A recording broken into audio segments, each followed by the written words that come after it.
Hey everybody, welcome to this episode of The Collective, brought to you by WFG National Title. I am your host, Lisa Suazo. Here on The Collective, we highlight authorities and influencers in the real estate space with the idea that we want to raise the collective. So to that end, we're always looking to share helpful information and ideas.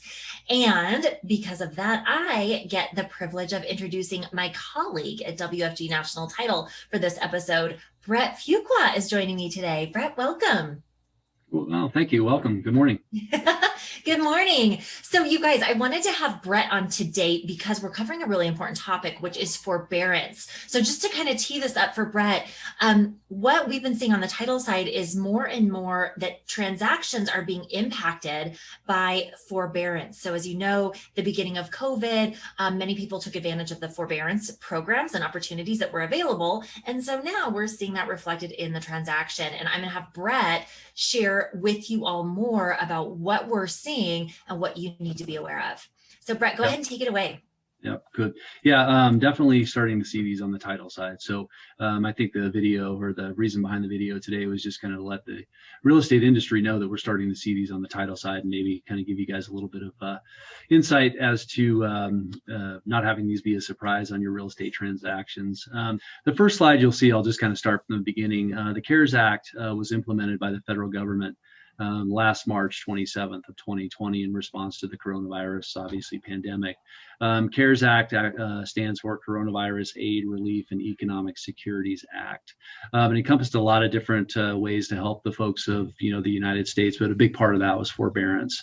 As you'll see here in the slide, I'm sure most people are aware of this, but if you're not, forbearance does not equal forgiveness. So if the forbearance program was taken advantage of by anybody, they are responsible for repaying that portion of what they took advantage of.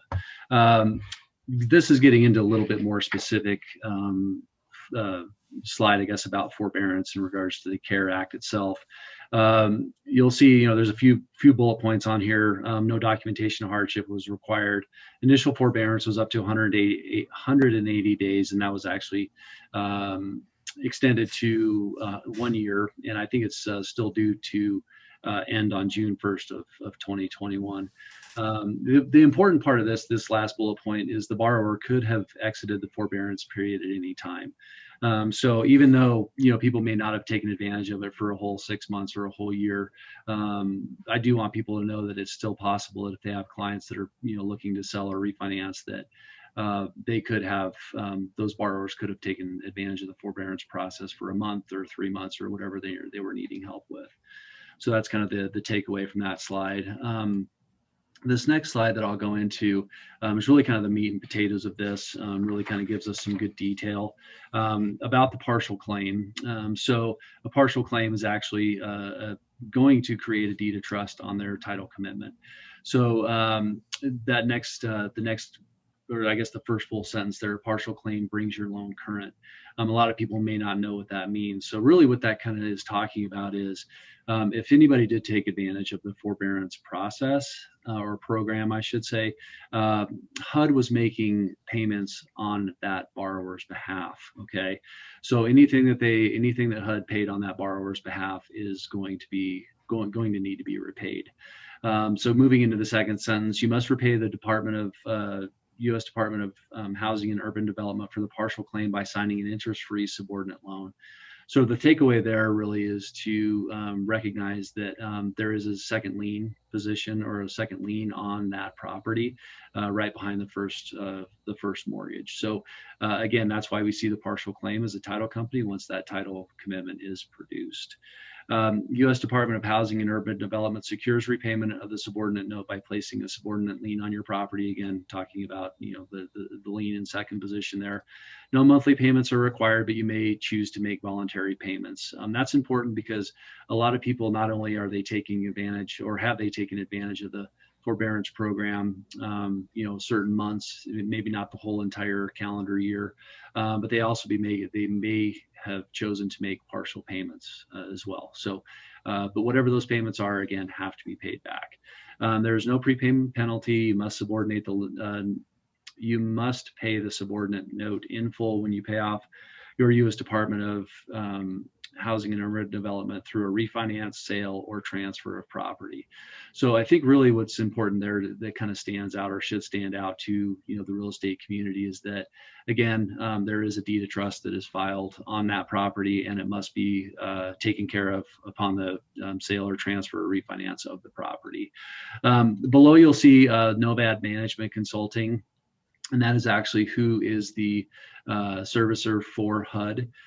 So what's important to mention here is that if there is a sale of a property that's upcoming, and they did take advantage of the forbearance program, that we as a title company will be required to order payoffs through Novad Management Consulting.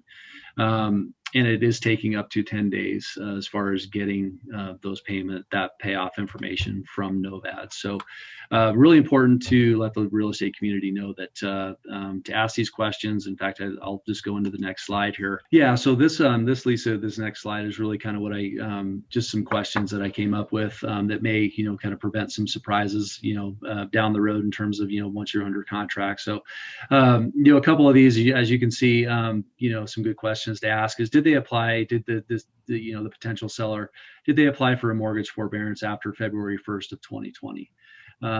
Did they take, second question is, have they made any, payments to any different loan servicers? Had they exited the forbearance agreement? Did they take, partial advantage of, the entire time? Did they take advantage of forbearance for a month or 2 months? Did they take advantage of the forbearance period in making partial payments over the course of 6 months? These are all just really good questions to ask, because again, getting back to what we talked about initially, those sellers or those borrowers on their loan will be responsible for paying any part of the forbearance that they took advantage of to pay that back. And this last slide, I'll just kind of leave this up for everybody. Really exit strategies for different types of loans. There is contact information at the bottom of each of these, but it does go over if the current loan is an FHA loan, a VA loan, or a rural housing guaranteed loan. So again, I'll just kind of leave that up if people want to jot down, any email addresses or phone numbers. They can certainly do that and get their questions answered. So I think just to wrap it up, Lisa, forbearance is a part of the world we live in now.